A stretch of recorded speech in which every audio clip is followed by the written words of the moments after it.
Assalomu alaykum barchaga. Bugun ijaraga beruvchi va ijaraga oluvchilar o'rtasida kelib chiquvchi nizolar masalasini ko'rib chiqamiz. Ko'pchilik ijaraga beruvchi va ijaraga oluvchilar o'rtasida soliqlardan qochish maqsadida ijara to'lovlarini kamaytirib ko'rsatish yoki ijara to'lovlarini ko'rsatmasa shunchaki tekinga foydalanish asosida deb ko'rsatish holatlari tez-tez uchraydi.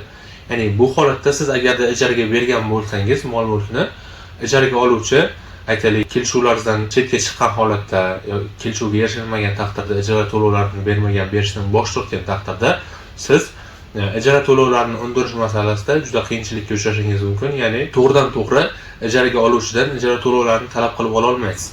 Bu holatda siz birinchi navbatda faqatgina sud orqali bitimni qalbaki va ko'zbo'yamachilik uchun tuzilgan deb o'z-o'zidan haqqi emas deb topish bo'yicha da'vo qilish kerak bo'ladi. Ya'ni fuqarolik qonunchilik bo'yicha bitim qalbaki va ko'zbo'yamachilik uchun tuzilgan taqdirda aytaylik siz ijara to'lovlarini yashirish maqsadida tekinga foydalanish asosida shartnoma tuzilgan, ammo asl maqsad ya'ni ijara to'lovlari, ya'ni ijara shartnomasi bo'lgan.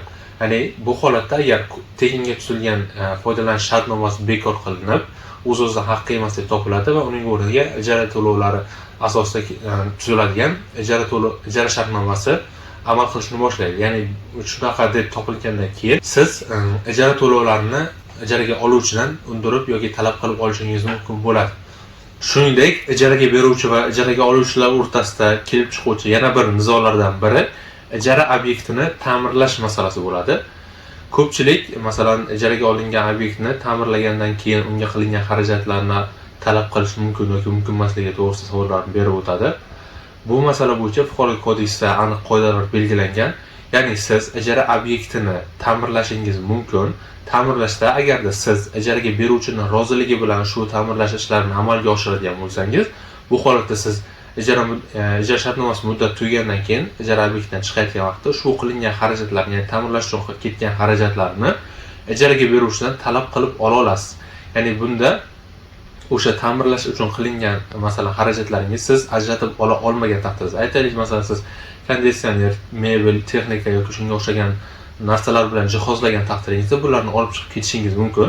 Lekin o'zingiz bilan olib chiqib keta olmaydigan qilingan xarajatlarni o'sha aytganimdek ijaraga beruvchining roziligi amalga oshirilgan taqdirda xarajatlarni ijaraga beruvchidan talab qilib ola olasiz. Agarda siz o'sha xarajatlarni ijaraga beruvchining roziligini olmasdan turib ushbu xarajatlarni amalga oshiradigan bo'lsangiz, siz ijara obyektidan chiqayotgan yoki shartnoma muddati tugagandan keyin siz qilgan xarajatlaringizni ijaraga beruvchidan talab qilib ola olmaysiz.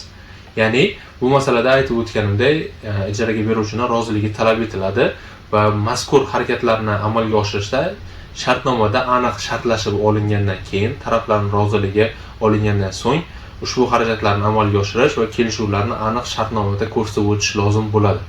Bundanda qiziq va batafsil ma'lumotlarga ega bo'lish uchun quyidagi raqamlar orqali biz bilan bog'lanib muammoyingizga yechim topishingiz mumkin bo'ladi.